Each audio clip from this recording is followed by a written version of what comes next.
This is John Mack of Salt River Truth, and I wanted to talk to you very briefly, share some thoughts with you.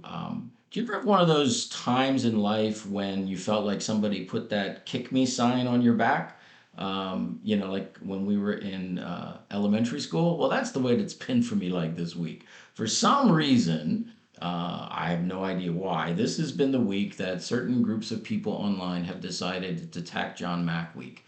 Not sure why, but I do know that it's been hurtful and it's been distressing and it's led to some really interesting conversations at home. Why are we doing this? My wife and I keep asking ourselves. Why are we exposing ourselves to the anger and hostility? Why are we giving our time, our energy, our money to something that is so divisive and really so harmful? Because the truth is, we're not seeking to gain anything personally from this. We're not seeking a contract. We're not building a brand. We're dedicating ourselves to this because we believe in it. So I keep coming back to that question: what's my goal? What's our collective goal? What do we want the final outcome of all of this to be? And there are a lot of options out there. We can fight for control. We can make this about control. Who's in charge? Who gets to make the decisions? Who is the one who has the ultimate authority? Or we can fight, to be right. They can be really about, my way or the highway. And let's be honest, for some people, unfortunately, the drama can become addicting. Conflict can be a drug that supplies meaning to people's lives. And they become addicted to it. And so this can be about continuing the drama, continuing, the war, continuing the battles.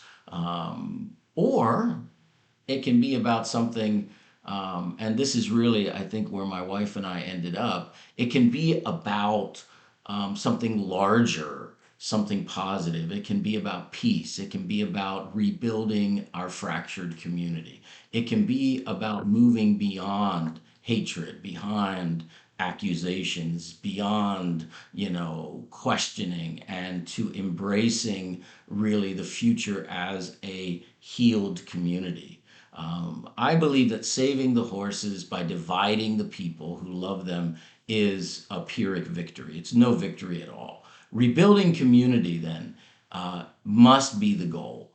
We rebuild the community, of course, and save the horses, but saving the horses without rebuilding the community is not the goal. It cannot be the goal. And to rebuild community, we're going to have to do a few things. We're going to have to change the nature of our social media dialogue. We have to let people define the words they use. We have to create space for minds to change. We have to accept that people are going to make mistakes. They're going to say things they don't mean. They're going to do things that they later believe to be mistakes. And we have to accept that those will happen. And then we have to allow people to apologize. We have to accept those apologies. And then we have to move forward. We have to let go of the illusion that we know the motive behind every word or action of another person. We don't.